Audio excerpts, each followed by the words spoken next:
मित्रों, एक बार की बात है, भगवान नारायण के सबसे बड़े भक्त नारद जी अपने एक प्रश्न को लेकर बहुत परेशान थे। वह अपने मन में सोच रहे थे, क्या हो सकता है ओम मंत्र का रहस्य। हमें यह तो पता है, ओम मंत्र के उच्चारण से मन को शांति मिलती है और सकारात्मकता बढ़ती है, परंतु क्या इसके अतिरिक्त भी ओम मंत्र का कोई गौड़ रहस्य है। इस मंत्र का कोई भी मनुष्य रोजाना सुबह शाम उच्चारण करता है तो वह सुखी रहता है। इतना ही नहीं, वह बहुत धनी भी बन जाता है। तो आखिर इसका रहस्य क्या है, इस चीज को जानने के लिए क्या करना होगा। तब उनके मन में एक विचार आता है। तब वह सीधे आकाश मार्ग से होते हुए भगवान श्री कृष्ण की नगरी वृंदावन पहुंचते हैं और भगवान श्री कृष्ण के पास पहुंचकर कहते हैं, हे प्रभु, आज मैं बहुत बड़ी समस्या में उलझ गया हूँ।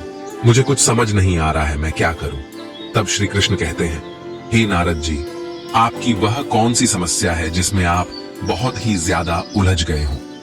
तब देवर्षि नारद जी बोले, हे प्रभु, मुझे ओम मंत्र का मतलब तो पता है कि लोग इस ओम शब्द का उच्चारण करके अपने जीवन को पुण्यवान बना लेते हैं। साथ ही ओम मंत्र के उच्चारण से मन को शांति मिलती है और सकारात्मकता बढ़ती है।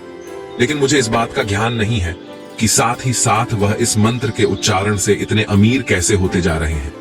तब श्री कृष्ण भगवान बोले, हे नारद जी, आज आपने जो बात मुझसे पूछी है वह आज तक किसी ने नहीं पूछी, क्योंकि यह बात समस्त मानव जाति के लिए अत्यंत आवश्यक है। जो मनुष्य इस मंत्र का रहस्य जान लेता है उसे ओंकारेश्वर वाली पहली चाबी मिल जाएगी, जिससे आप सबसे बड़े खजाने के सभी ताले खोल सकते हैं और संसार में सबसे अमीर व्यक्ति भी बन सकते हो, और साथ में यह भी जान सकते हो कि आत्मा क्या है। इस ओम मंत्र का उपयोग करके लोग कैसे अमीर बन जाते हैं, चलो मैं तुमको बताता हूँ, लेकिन उसके लिए तुम्हें एक कथा सुननी होगी। तभी देवर्षि नारद कहते हैं, हे प्रभु, कृपा करो और हमें वह कहानी सुनाओ। तब श्री कृष्ण बोले, ठीक है, मैं तुम्हें वह कहानी सुनाता हूँ, लेकिन पहले सच्चे मन से इस वीडियो को अंत तक देखना। साथ ही आप इस कथा का प्रसार करना। इस कथा को सुनने मात्र से लोगों के जीवन में जो दुख है वह दुख दूर होने लगता है। तभी नारद मुनि बोले, ठीक है, मैं इस कहानी को पूरा सुनूंगा और इसका प्रसार भी करूंगा। तब श्री कृष्ण कहते हैं, हे देवर्षि नारद जी, जब प्राचीन काल में एक सन्यासी को लगा कि गुप्त मंत्र से बड़े बड़े खजाने के ताले तोड़े जा सकते हैं, तो वह सन्यासी गुप्त मंत्र की तलाश में एक बड़े आश्रम में जाता है और वहां के आचार्य से कहता है कि हे आचार्य, आप मुझे मूल्यवान गुप्त मंत्र दीजिए।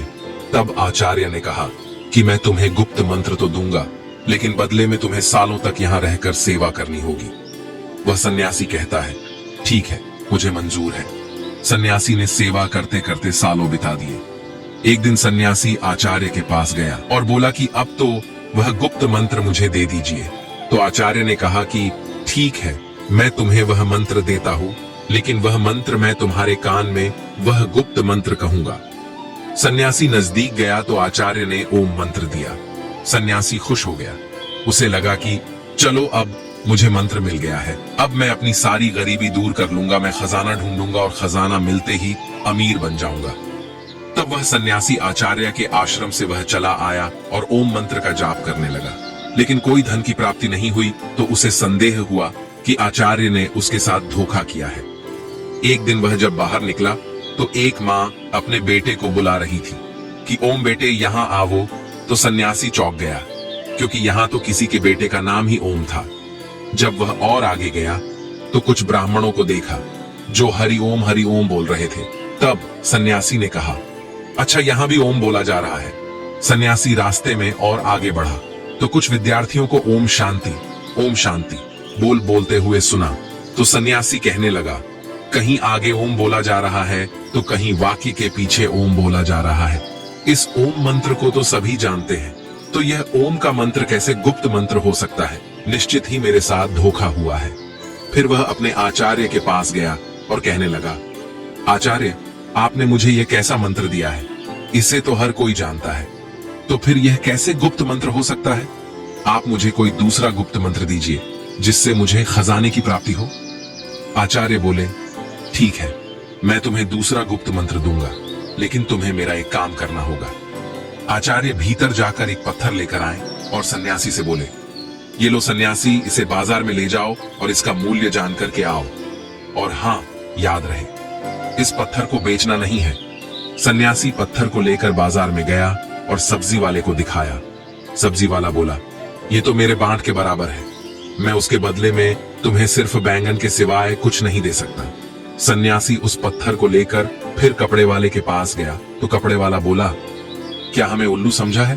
पत्थर बेचकर हमें ठगना चाहते हो? चलो जाओ जल्दी यहां से। सन्यासी पत्थर को लेकर पूरे बाजार में घूमता फिरता रहा, लेकिन किसी ने उसका मूल्य नहीं बताया और किसी ने उसको मुफ्त में भी नहीं लेना चाहा। फिर सन्यासी उस पत्थर को लेकर एक जौहरी की दुकान पर गया। जौहरी ने उस पत्थर को देखा और बोला, कहां से मिला तुम्हें? इतना कीमती रत्न, ये तो बहुत ही मूल्यवान रत्न है। मेरे पास तो इतना धन ही नहीं कि मैं ये रत्न खरीद सकूं और पूरे राज्य में शायद ही कोई ऐसा होगा जो इसे खरीद सकेगा। सन्यासी परेशान हो गया कि इस पत्थर में जौहरी ने ऐसा क्या देख लिया जो मुझे नहीं दिखा। तब वह सन्यासी उस पत्थर को लेकर अपने आचार्य के पास वापस आया और आचार्य से कहने लगा, आचार्य, इसे जौहरी मूल्यवान बता रहा था और दूसरों के लिए यह एक पत्थर मात्र था। आपको पता था कि यह पत्थर नहीं, कीमती रत्न है, तो फिर मुझे इसका मूल्य जानने के लिए बाजार में क्यों भेजा? तो आचार्य कहने लगे, हे सन्यासी, ताकि तुम ओम का मूल्य जान सको, जैसे इस पत्थर का मूल्य हर कोई नहीं जान सका, यानी इसका मूल्य गुप्त है। हर कोई आंखें इसे नहीं पहचान सकती, इसे सिर्फ वही आंखें पहचान सकती है जो ओम का महत्व जानती है कि यह पत्थर नहीं रत्न है। उसी तरह ओम भी एक रत्न है जिसका मूल्य गुप्त है, और जो ओम का मूल्य जानते हैं वह समृद्ध हो जाते। चलो मैं तुमको विस्तार पूर्वक रहस्य समझाता हूं। एक समय की बात है, देवताओं के सेनापति भगवान कार्तिकेय ने भगवान शिव को ओम का जो अर्थ बताया है वह मैं तुम्हें बताता हूं। तब सन्यासी बोला, कृपा कीजिए और मुझे बताइए ओम क्या है। तब आचार्य बोले, ओम एक ऐसी प्राकृतिक ध्वनि है जो बिना किसी टकराव से उत्पन्न होती है। इसे तुम अक्षर, शब्द, ध्वनि या नाद भी कह सकते हो। ओम में 3 ध्वनियां हैं जिसे मात्रा कहा जाता है। वे है आड़वाणी और मधुबनी। जा यह दोनों मिलते हैं तो ध्वनि ओम बनता है। ओम की 3 ध्वनियों से ही समस्त विश्व की सभी भाषाएं और बोलियां बनती हैं। गंगा भी, अग्नि और माधवानी, ये 3 ध्वनियां बोल सकता है कि भाषा कोई भी हो, लेकिन जब आप उच्चारण के लिए मुंह खोलते हैं तो सबसे पहले आकर की ध्वनि ही निकलती है, और जब तुम उच्चारण के अनंत मुंह बंद करते हो तो मकान की ध्वनि ही निकलती है, और जब तुम होठों को पास लाकर मुख को आधा खुला और आधा बंद रखते हो तब उकार की ही ध्वनि सुनाई पड़ती है। इसीलिए सभी भाषाओं की सभी ध्वनियां, फिर चाहे वह स्वर हो या व्यंजन, ओंकार के अंतर्गत ही आती हैं। इसलिए ओम विशिष्ट वैश्विक ध्वनि है। मांडू के उपनिषद के अनुसार ओंकार जगत की उत्पत्ति और लय का प्रतीक है, और मधुबनी इस समग्र संसार की लय को दर्शाती है। ओंकार आत्मा की 3 अवस्थाओं को भी दर्शाता है। इसी तरह सन्यासी को ज्ञान देते हुए आचार्य बोले, पहली स्थिति है जागृत। इस अवस्था में जीवात्मा अपने स्थूल अंगों और इंद्रियों से भोगों को भोगता है। दूसरी स्थिति है स्वप्न अवस्था। इस अवस्था में जीव अंता प्रज्ञ होकर जागृत अवस्था में भोगे अपने मन के द्वारा अनुभूति करता है। तीसरी अवस्था है सुसुप्ति।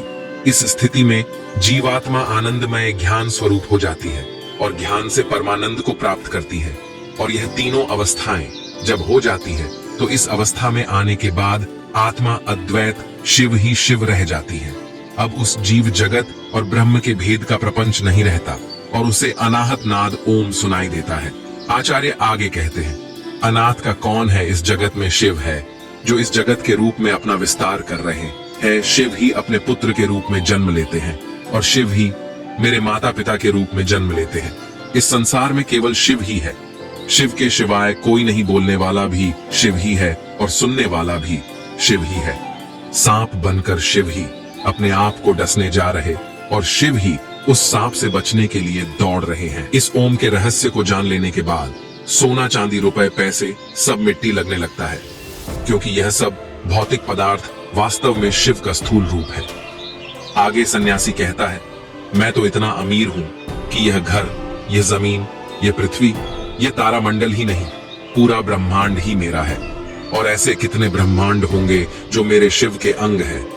तो मेरे जितना अमीर कौन हो सकता है जब मुझे इतना बड़ा खजाना मिल रहा है, मैं क्यों इन किलो 100 किलो सोना चांदी और रुपए पैसे के पीछे भागूं?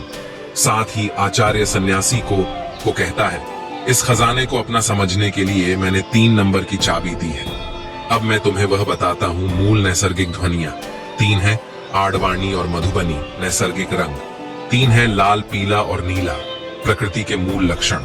3 है नाम रूप और गुण शरीर की तासीर। 3 है उत्पत्ति पालन और प्रलय और उनके देवता भी 3 है, ब्रह्मा विष्णु और महेश पदार्थ के मूल तत्व। 3 है न्यूट्रॉन प्रोटॉन और इलेक्ट्रॉन पहले और गहराई। और इन 3 नंबर की चाबी को जितना गहराई से अध्ययन करोगे और उसकी गहराई में जाओगे, भगवान शिव को ही पाओगे, नहीं तो अपने आप को ही पाओगे, क्योंकि इस संसार में तुम्हारे सिवा दूसरा कोई है ही नहीं। अब उस सन्यासी को बात समझ आ गई और वह तब से धन की लालसा को छोड़ते शिव की साधना में लीन हो गया।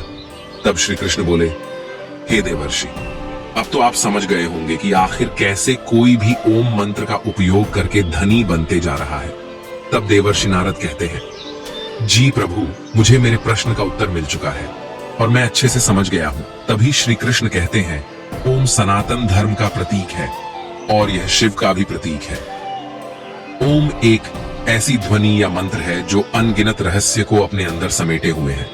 ओम ही ब्रह्मांड की एक ऐसी ऊर्जा है जिससे यह ब्रह्मांड बना है। जब अलग अलग ध्वनि को ऊंची आवाज में बजाया जाता है तो हर ध्वनि का असर शांत पड़े, पानी पर अलग पड़ता नजर आता है, लेकिन ओम की ध्वनि का असर पानी पर सबसे अलग पड़ता है। ओम की ध्वनि के बजने पर पानी पर ऐसी आकृति बनती है जैसे कि सनातन धर्म में बताए गए श्री यंत्र की आकृति होती है। उसके सिवा कोई ध्वनि ऐसी आकृति नहीं बनाती। तब देवर्षि नारद बोले, हे प्रभु, मुझे ये सारी बातें समझ में आ गई हैं। अब मैं इस ओम ध्वनि को पूरे विश्व जगत में विख्यात करूंगा और सभी को यही कथा सुनाऊंगा। हे प्रिय मित्रों, आपको यह कथा कैसी लगी? आप हमें इस वीडियो के कमेंट में जरूर बताएं। साथ ही चैनल को सब्सक्राइब भी करें। आप सभी को प्रेम से जय श्री कृष्ण।